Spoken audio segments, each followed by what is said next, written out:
Hi students, welcome to Intellify. My name is Lisa and I am from Lakshmi College, Delhi University.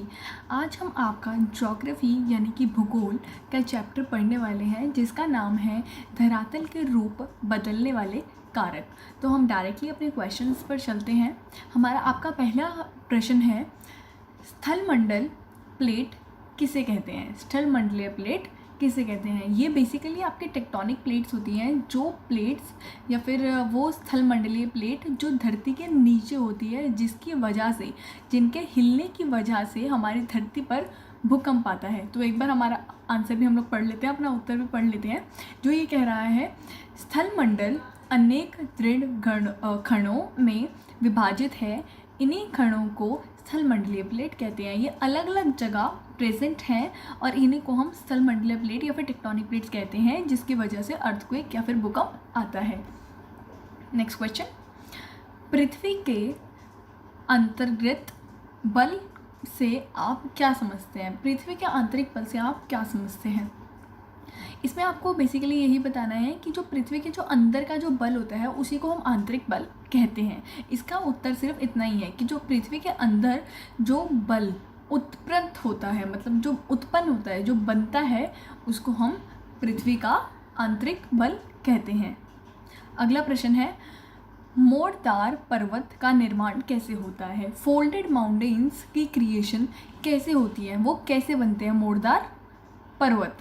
तो वो actually बनते कैसे हैं? जो हमारी जो नीचे की जो आंतरिक जो बल होता है, ये जो प्लेट्स होती हैं, वो जब हिलती हैं, उनके हिलने की वजह से धरती के अंदर मोड़ आ जाता है, जिसकी वजह से ऊपर बन जाता है मोड़दार पर्वत। हम इसको एक बार उत्तर हमारा पढ़ लेते हैं। जब आंतरिक बल आमने सामने कार्य करता है, मतलब जब वो हिलते हैं, दोनों बल आमने सामने आकर हिलते हैं, आप इस फोटो में भी देख सकते हैं, तब दबाव की क्रिया होती है। उससे दबाव जो है पड़ता है धरती पर, जिससे धरती में मोड़ आ जाता है और मोड़दार पर्वत का निर्माण होता है। आवर नेक्स्ट क्वेश्चन इज, ज्वालामुखी कितने प्रकार के होते हैं और उनके लक्षण क्या हैं? उनके लक्षण बताने हैं और उनके टाइप्स बताने हैं। तो ज्वालामुखी 3 प्रकार के होते हैं, 3 तरीके के ज्वालामुखी होते हैं। पहले ज्वालामुखी है हमारा जागृत ज्वालामुखी, सुषुप्त ज्वालामुखी और शांत ज्वालामुखी। जागृत ज्वालामुखी वो होता है जो टाइम टू टाइम कुछ कुछ पीरियड्स के बाद जो है फटता रहता है। जैसे उन्होंने एग्जाम्पल दिया हुआ है, सिसिली द्वीप का एटना और स्ट्रोमोबली ज्वालामुखी। आपको 2 ज्वालामुखी के एग्जाम्पल्स दे दिए हैं। नेक्स्ट है आपका सुषुप्त ज्वालामुखी। ये ज्वालामुखी कौन सा होता है? जो काफ़ी समय तक शांत था, बट एकाएक लावा, राख आदि उगलता रहता है। जो शांत तो रहता है काफ़ी टाइम तक, बट धीरे धीरे उसके अंदर जो है कुछ होता रहता है, मतलब कुछ प्रोसेसेस होते रहते हैं, जिसकी वजह से वो थोड़े टाइम बाद, मतलब बहुत लंबे टाइम बाद, बहुत लंबे पीरियड के बाद जो है वो फटता है। फिर है शांत ज्वालामुखी। शांत ज्वालामुखी वो होता है जो किसी वजह से,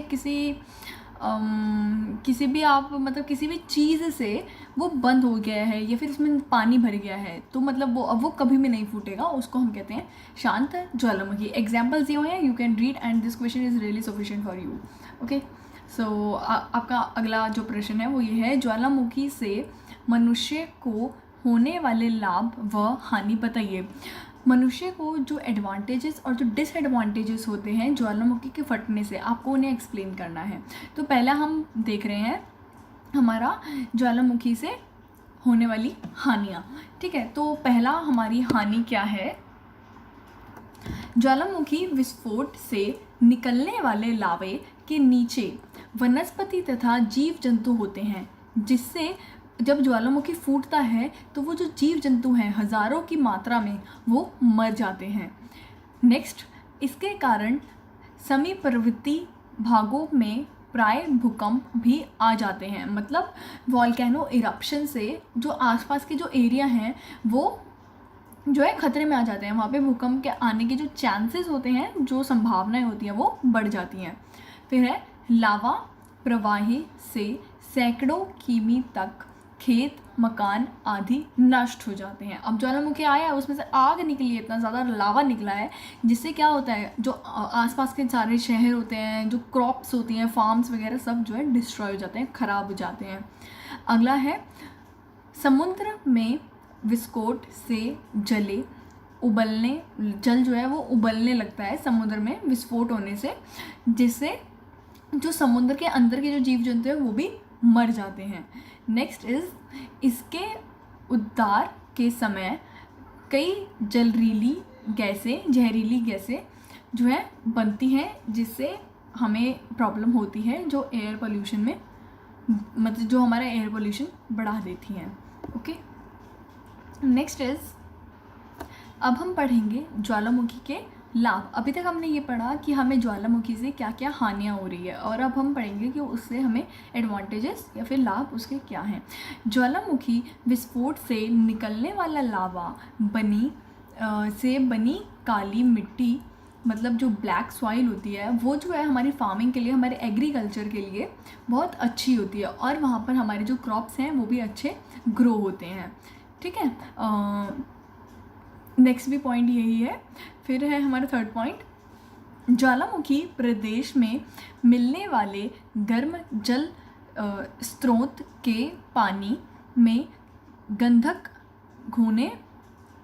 घुले रहते हैं और चर्म रोग के लिए लाभकारी होते हैं। मतलब उस वाटर में जहाँ पे वो ज्वालामुखी बढ़ता है, वहाँ पे कुछ ऐसा होता है जो हमारे लिए लाभकारी होता है, चर्म रोग के लिए स्पेशली। देन अधिक तापमान वाली भाग को सचेत कर भूतापीय बिजली का निर्माण होता है, और जहाँ पर ज़्यादा तापमान हो जाता है वॉल्केनो इरप्शन से, वहाँ से हम बिजली का निर्माण भी कर सकते हैं।